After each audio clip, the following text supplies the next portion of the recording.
Hello friends, welcome to my channel Saurabh medical science. Myself doctor Saurabh. आज मैं friends आपसे बातें करूंगा एक बहुत ही कॉमन प्रॉब्लम, एक बहुत ही कॉमन डिसऑर्डर, वो है थायराइड के प्रॉब्लम, हाइपोथायरॉयडिज्म। ये हाइपोथायरॉयडिज्म क्या है, इसमें आपको क्या लक्षण देखने को मिलते हैं, ऐसे क्या सिम्टम्स देखने को मिलते हैं जो कि आप कह सकते हो ऐसे लक्षण देख करके कि ये पेशेंट हाइपोथायरॉयडिज्म से सफर कर रहे हैं। ये थायराइड ग्लैंड क्या है, थायराइड ग्लैंड में ऐसा क्या डिसऑर्डर हो जाता है, आइए तो बातें करते हैं हाइपोथायरॉयडिज्म और उसके लक्षण के बारे में। जरा आप ध्यान से देखेंगे और इसे ध्यान से समझेंगे। एंटीमेट्री डायग्राम से मैंने ये बनाया है, ये है thyroid gland. Thyroid gland is an endocrine gland which is situated in front of the neck। गर्दन के सामने यहां पे ये सिचुएटेड होता है, जो कि बटरफ्लाई शेप के होते हैं। एक तितली के आकार का इसका शेप होता है, जो कि आपको दिख रहा है बहुत, जैसा कि तितली आपने देखा होगा, बस उसके ही आकार के इसका शेप होता है। थायराइड ग्लैंड के दो लोब होते हैं, ये लोब कहला जाते हैं right lobe of thyroid gland और ये लोब कहला जाते हैं left lobe of thyroid gland, और इस पार्ट को कहते हैं इस्थमस। और आपके ये ट्रैकिया है, और ट्रैकिया के बस ये जस्ट ऊपर ये फाउंड होते हैं। इसका वेट अप्रॉक्स 20 to 40 ग्राम है। ये मात्र 20 to 40 ग्राम के ये ऑर्गेन, ये ग्लैंड आपके all over the body functions करता है। इसका जो साइज है अकॉर्डिंग टू मेल, फीमेल में इनलार्ज होता है। फीमेल में इसका साइज जो है जरा सा बड़ा होता है, ज्यादा बड़ा होता है मेल के अकॉर्डिंग। बातें करते हैं, ये जो थायराइड ग्लैंड है ये हार्मोन के सिंथेसिस करते हैं। वो हार्मोन है T3, T4 and calcitonin. Calcitonin को पेप्टाइड हार्मोन्स भी कहते हैं। हाइपोथायरॉयडिज्म क्या होता है? The less secretion of thyroid hormone, less function of thyroid hormone known as hypothyroidism. जब ये थायराइड हार्मोन का फंक्शन लेस हो जाता है, सेक्रीशन लेस हो जाता है, उस कंडीशंस को कहते हैं हाइपोथायरॉयडिज्म। अगर आपको हाइपोथायरॉयडिज्म के पेशेंट्स मिलते हैं तो उसमें क्या लक्षण आपको देखने को मिलता है, पेशेंट्स ऐसे आपको क्या लक्षण बताएंगे जो कि आप समझोगे कि ये हाइपोथायरॉयडिज्म से सफर कर रहा है। जरा आप ध्यान से देखना कि क्या क्या लक्षण आपको पेशेंट बताते हैं। फर्स्ट है इंक्रीज बॉडी वेट। पेशेंट आपको बताएंगे उसके जो वजन है, उसके जो वेट है वो धीरे धीरे इंक्रीज हो रहे हैं, वजन जो है ज्यादा हो रहे हैं। दूसरा है फैटी मस्कुलर स्लगिशनेस। बहुत ज्यादा पेशेंट थुलथुला होने लगता है, कोई भी काम करने की उसे इच्छा नहीं होती है। मस्कुलर स्लगिशनेस, मसल्स जो होते हैं बहुत ज्यादा वीक हो जाते हैं, कुछ भी काम करने की उसकी इच्छा नहीं होते हैं, वो एबल नहीं होते हैं हाइपोथायरॉयडिज्म के पेशेंट।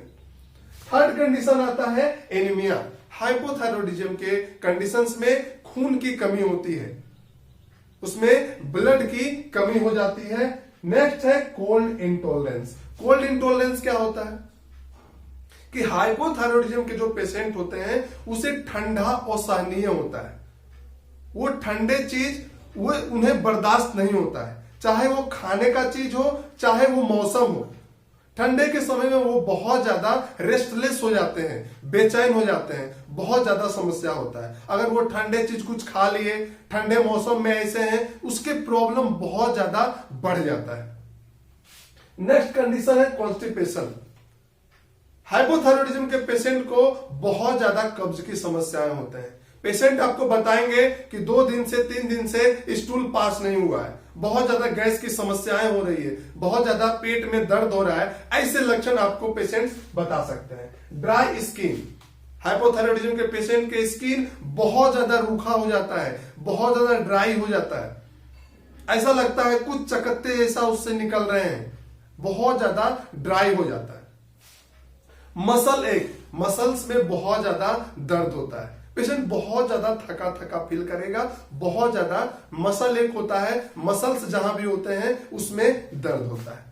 नेक्स्ट सिम्टम आपको देखने को मिलते हैं टायर्डनेस। पेशेंट को, हाइपोथायरॉयडिज्म के पेशेंट को आप कुछ काम करने कह दीजिए, उसे बहुत ज्यादा थका थका लगता है, ऐसा लगता है कि बहुत ज्यादा वो थक गया है।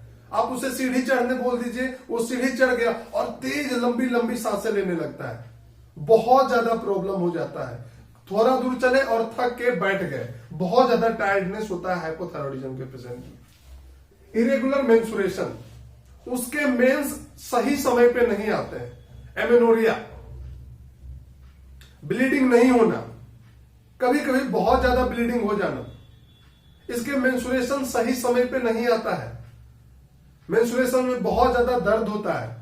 तो हाइपोथायरॉयडिज्म के कंडीशन में इरेगुलर मेंस्ट्रुएशन, मेंसेस की भी बहुत ज्यादा समस्याएं देखने को मिलता है। नेक्स्ट है हेयर फॉल।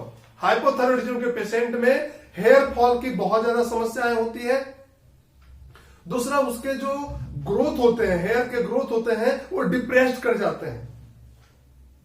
हेयर ग्रोथ भी अच्छे ढंग से हाइपोथायरॉयडिज्म के पेशेंट में नहीं होते हैं। नेक्स्ट आपको देखने को मिलेंगे पफिनेस ऑफ फेस। फेस बहुत ज्यादा पफिनेस हो जाता है, सूजा हुआ फेस हो जाता है। उसके लोअर लिम्ब एंकल में भी देखेंगे कि बहुत ज्यादा सूजन हो गया है, फेस बहुत ज्यादा सूजा सूजा देखने को मिलता है। मेंटल स्लगिशनेस, मेंटली वो बहुत ज्यादा धीरे हो जाते हैं। आप अगर कुछ काम कर दो, कह दो, तो वो बहुत ज्यादा धीरे धीरे करते हैं, बहुत ज्यादा मेंटली स्लगिशनेस हो जाते हैं, बहुत ज्यादा मेंटली चिड़चिड़ेपन होते हैं, चिड़चिड़े रहते हैं, गुस्से रहते हैं। ये है, हो गए आपके हाइपोथायरॉयडिज्म के लक्षण। अगर आपको ऐसा लक्षण देखने को मिलता है तो आप जरूर ध्यान दें, जरूर डॉक्टर से बात करें कि ये हाइपोथायरॉयडिज्म के कंडीशंस होते हैं। अगले वीडियो में मैं आपको बताऊंगा कि हाइपोथायरॉयडिज्म के क्या काउज होते हैं। ये पार्ट बाय पार्ट मैं आपको थायराइड के डिसऑर्डर के बारे में बताऊंगा। आशा करता हूं ये हाइपोथायरॉयडिज्म के लक्षण, सिम्टम्स को आप अच्छे से समझे होंगे। देन इस वीडियो को लाइक एंड सब्सक्राइब करना ना भूलें। नेक्स्ट वीडियो के लिए इसे सब्सक्राइब करना ना भूलें। Thank you.